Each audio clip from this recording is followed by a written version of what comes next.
আসসালামু আলাইকুম প্রিয় ব্রাজিল ফুটবল ফ্যান্স।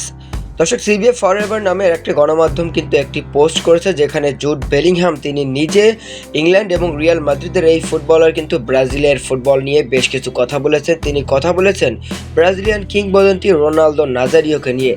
মূলত তিনি একটা গণমাধ্যমের সামনে কথা বলতে বলতে হঠাৎই একজন সাংবাদিক তাকে ব্রাজিল সম্পর্কে প্রশ্ন করেছিল এবং রোনালদো নাজারিও সম্পর্কে প্রশ্ন করেছিল।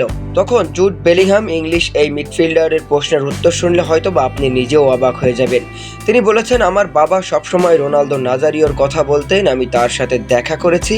ব্রাজিলে অনেক কিংবদন্তি আছেন, আমারও অনেক ব্রাজিলিয়ান সতীর্থ আছে, তাই নিজেকে ইংলিশ খেলোয়াড়ের চেয়ে ব্রাজিলিয়ানই বেশি মনে হয়। ব্রাজিল ফুটবলের জন্য আশীর্বাদ, তারা কখনোই শেষ হবে না।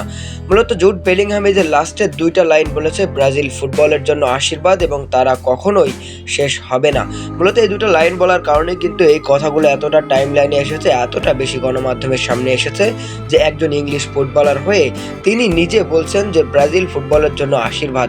যদিও কিন্তু ওই ইংল্যান্ডই কিন্তু ফুটবলটাকে তৈরি করেছে, তবে ওই ইংল্যান্ডের ফুটবলের কিন্তু এখন বলছে ব্রাজিলই ফুটবলের জন্য আশীর্বাদ এবং তিনি এটাও বলছেন তারা কখনোই শেষ হবে না। কেননা আপনারা দেখছেন বর্তমানে সাম্প্রতিক সময়ে ব্রাজিলের অবস্থা খুবই নাজেহাল।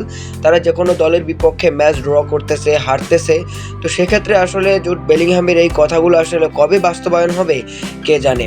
যদিও একটা ভালো কোচ থাকলে হয়তোবা ব্রাজিলের এই দলটা ঘুরে দাঁড়াবে, তবে ইংলিশ মিডফিল্ডার জুড বেলিংহামের এমন কথা শোনার পর গণমাধ্যমে কিন্তু অনেক বেশি এই কথাগুলো শেয়ার হচ্ছে। মূলত তিনি লাস্টের ওই যে একটা কথাই বলেছেন, ব্রাজিল ফুটবলের জন্য আশীর্বাদ এবং তারা কখনোই শেষ হবে না। এই দুটো কথার কারণেই মূলত এই কথাটি এতটা ভাইরাল হয়েছে। তো দর্শক, আপনি একজন ব্রাজিলিয়ান সমর্থক হিসাবে জুড বেলিংহাম ইংল্যান্ড এবং রিয়াল মাদ্রিদের এই মিডফিল্ডারের এই কথাকে আপনি কিভাবে প্রাধান্য দিচ্ছেন অবশ্যই জানাতে পারেন আমাদের ভিডিওর কমেন্ট বক্সে। আর আপনার যদি কোনো প্রশ্ন থাকে অবশ্যই আমাদের ভিডিওর কমেন্ট বক্সে করবেন, আমরা সেই বিষয়ে কথা বলার চেষ্টা করব।